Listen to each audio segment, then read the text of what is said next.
Узган атнада башкарылган урып җыю эшләре буенча да нәтиҗәләр ясалып, иң алдынгы урак батырлары билгеләнде. Кампания барышында тотрыклы лидер булып килгән урожай хуҗалыгы егетләре бу атнада да сынатмады. Бер юлы 4 күчмә вымпелны яуладылар алар. Беренче урында районда вымпел, кулак, кулакларын җыеп барынды. Исәнлек алып, комбайн ватында сезон сердәме.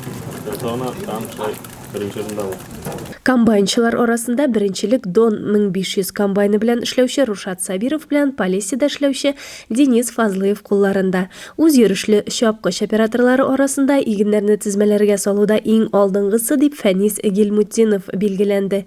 Тагылмалы ургыч белән эшләүчеләр арасында иң яхшы күрсәткечкә бу атнада да Рузил Хамадияров иреште. Нива Енисей комбайннарында хезмәт салучылар арасында беренче урында элеккечә Максим Горький исемдә кооператив уңганы Тәлгат Маликов бара. Үзәк МТС филиалы егетләре дә кырларда арамлы эш күрсәтә.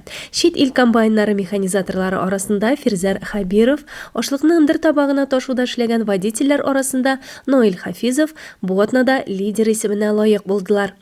Район буенча инде бүгенге көндә 22 000 гектарда бөртекле культуралар тезмәләргә салынып, суктыру эше 19 000 гектарда башкарылып, уртача гектарыннан 31 центнер уңдырышлылык белән барлыгы 59 000 тонна уңыш җыйнап алынган.